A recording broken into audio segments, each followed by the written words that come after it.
And we're live. Oh, I'm trying to find this fucking photo I saw earlier. Oh, fucking Christ, where is it? It was, you know what the breaking wheel is?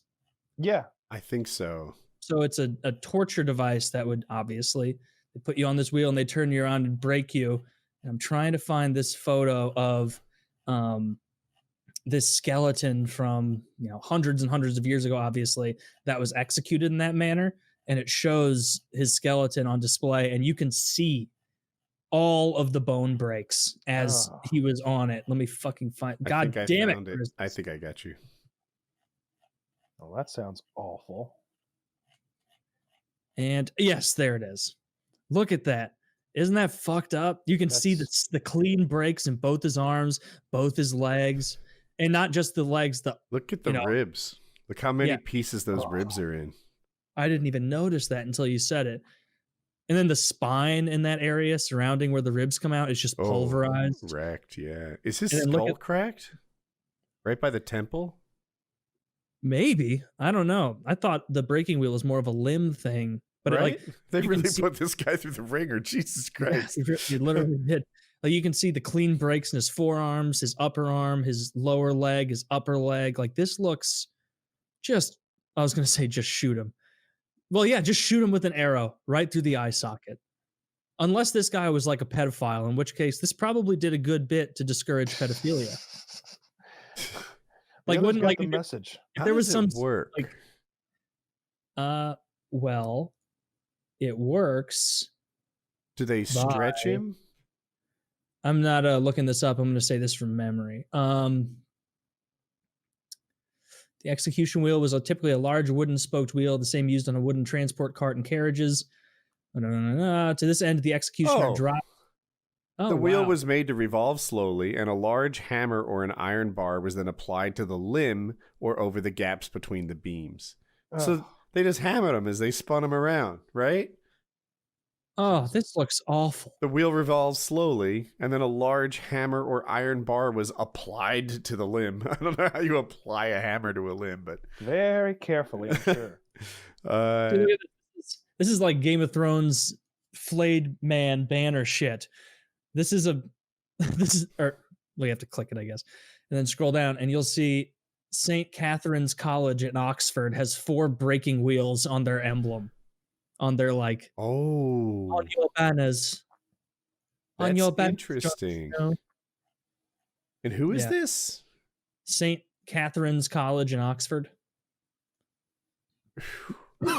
That's fucked up. Yeah, it is fucked up. Well, I guess we use crosses a lot. I guess. But that's also a little different. Yeah. It's kind of low tech. I guess I thought it'd be more inventive, the breaking wheel. But they just strapped a guy to a wheel and hit him as he turned around. You didn't really need a wheel for that. You could have just walked around him while you hit him. Here is the plan. We put him on the wheel. We turn it, and we hit him with pipe. Right? The wheel itself doesn't break him. No, it is the pipe mostly.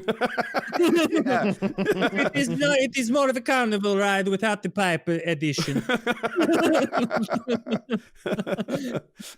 I lobbied to have it called General Pipe Attack Torture. That was shut down by a eccentric king.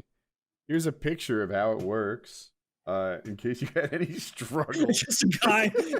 Well, you attach him to the wheel, and this guy just rails on you.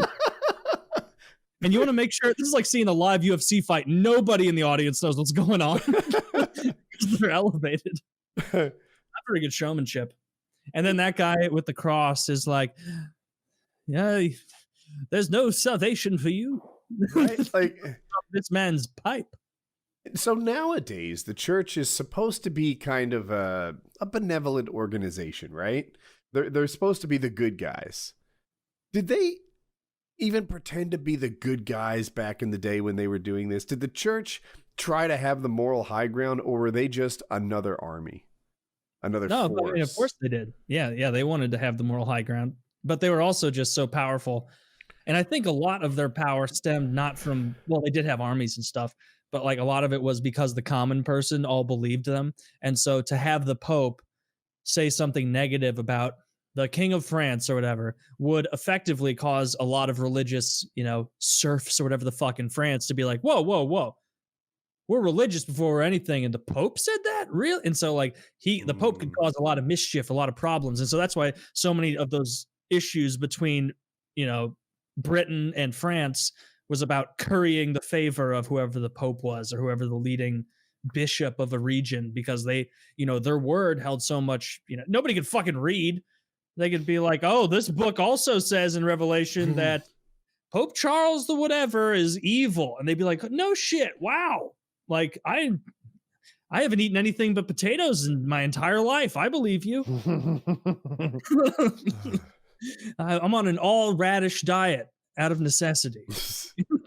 God, my breath is bad. I'm just drinking weak Britain wine, or no, what was it? It was beer that they drank all day, every day, right? Very low percentage beer, because that was the only way to make sure that you weren't drinking Poison. nonsense. Yeah, just a bunch of parasites and diseases. Yeah, that's what that's the whole point of grog too. Yeah, well, yeah, grog. All that grog was adding rum into drinking water, right? Yeah, but a tiny amount of rum. That sounds disgusting. It absolutely does. Like every time you drink, it tastes of rum. Can you imagine rum to begin with? Just a hot day on the decks, swabbing the poop deck, executing pirates, normal everyday things, and like then you have to go take a big swig of rum laden water that's hot. It is hot. That sounds awful.